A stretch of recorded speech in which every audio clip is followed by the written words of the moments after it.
Caros alunos, seguindo aqui nas nossas aulas, videoaulas, né? Apenas para relembrar tudo que nós estamos estudando, né? Contextualizar, nós estamos vendo aí os primórdios da administração enquanto ciência,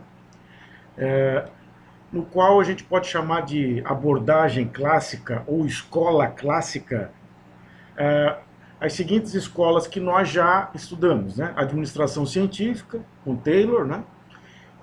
O próprio Henry Ford na sua linha de montagem, enfim, né? A sua experiência na prática, né? Com a sua montadora de automóveis. A abordagem da administração de Henry Fayol, né? Teoria da administração de Henry Fayol. E vamos ver agora a teoria burocrática com Max Weber, né?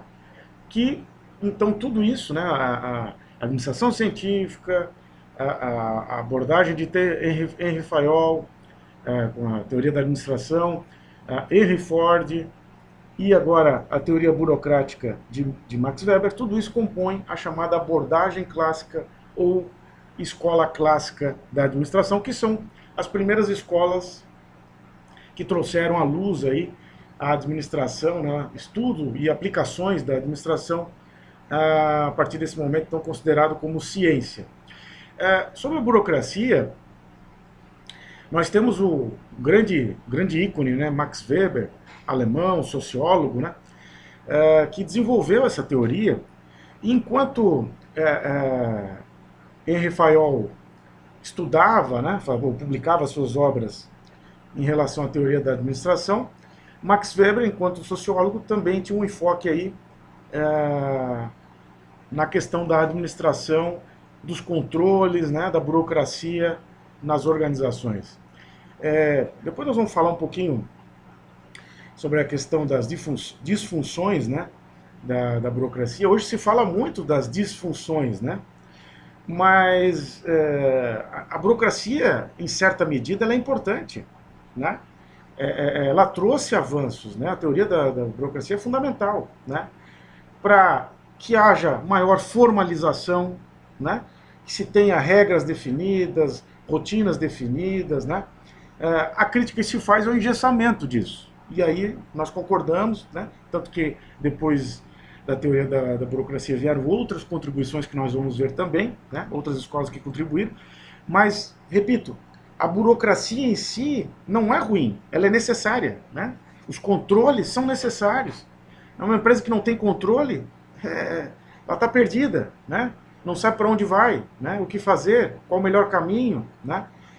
O que se realmente combate, se critica são os excessos, né? Os exageros, as disfunções. Mas é importante, né? O princípio da formalização, da divisão do trabalho, o princípio da hierarquia, todos os princípios da burocracia que Max Weber levantou e defendeu. O princípio da impessoalidade, né? Eu não vou botar um gerente, ou, sei lá, alguém num determinado cargo porque é meu amigo, né? Não, vou botar porque vou contratar, né, no caso, em virtude da sua competência. A sua competência para aquele cargo, para aquela função, né? Então isso é muito importante, né? O princípio da profissionalização, né, e obviamente a construção aí das competências técnicas dos empregados, cada qual dentro da sua especialidade para cada cargo, né, definido, né. Então a burocracia de fato ela é muito positiva, né. Por exemplo, a gente, só para tirar um mito aí da questão da burocracia, né, leilão eletrônico, que vocês estão vendo aí na publicação aí, no cantinho esquerdo superior, repito, no arquivo que vocês recebem, ele vai estar ali contemplado, e existem outros slides para vocês lerem, né, para complementar o que a gente está colocando aqui, mas ali aparece o leilão eletrônico, né? O leilão eletrônico é uma forma hoje ágil, segura, transparente, né? Mas é uma forma de burocracia, só que é uma forma moderna, né? Então é interessante para a gente tirar, né, esse mito que a burocracia é ruim, né? O mau uso dela, o excesso dela, sim, né, é o que a gente chama de disfunção, mas você sabendo utilizar a burocracia, nesse caso, né, por exemplo, a transparência aí em compras e vendas, né, de licitações públicas e por aí vai, né, de uma forma ágil, né, correta, transparente, dentro do leilão eletrônico, por exemplo. Tá ali aparece também a questão dos sistemas de controle educacional, por exemplo, né? Tem lá o SIGA e o Moodle, que foi uma experiência minha na UDESC, né? São sistemas utilizados pela UDESC e por outras universidades, né? E o nosso AVA, da universidade, né, da faculdade Anhanguera, né? É um sistema também digital, né? Com certa agilidade, com certa flexibilidade, com acessibilidade, né? Que o aluno pode acessar aí em qualquer lugar que ele esteja, não precisa estar, né, um aplicativo, vamos supor assim, baixado no seu computador, não, ele é online, né, em qualquer lugar do mundo que você entra com a sua senha lá, você consegue entrar, estudar, pesquisar os arquivos, né, e assim, da mesma forma, nós, professores, podemos postar os arquivos, podemos fazer o controle acadêmico, né, gerenciar, digamos, a educação junto com vocês, né. Então, são sistemas de controle, né? São sistemas burocráticos, só que sistemas mais ágeis, né? Agora, claro, né? Falando das disfunções, né? Que é o que nós não queremos, né? Ou que temos críticas ao sistema da burocracia, né? De fato, às vezes existem normas muito absolutas, né? Existe exagero nesse cumprimento de normas, há um sinal exagerado de autoridade, muitas vezes, né? Não é para acontecer, mas pode, né? Um esfriamento das relações interpessoais, né? Resistência à mudança, excesso de formalidade, apego às regras, né? Então, tudo isso deve ser evitado. A gente sabe que acontece, que pode acontecer, né?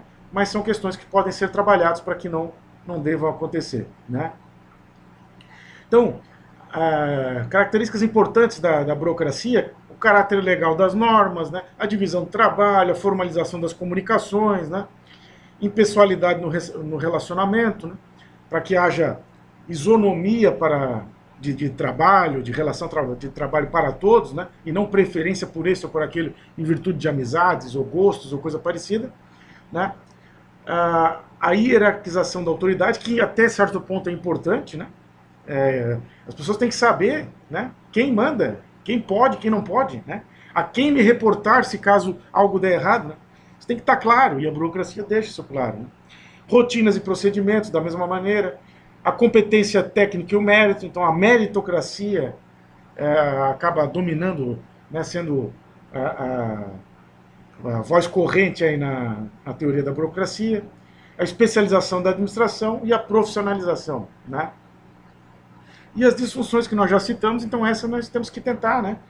Principalmente a questão da resistência às mudanças, né? A regra que existe tem que cumprir e deu. Não, peraí, a regra tem que ser cumprida, mas se houver uma maneira mais ágil, mais interessante, com menor custo, enfim, que seja mais vantajoso para a empresa, para todos, enfim, né?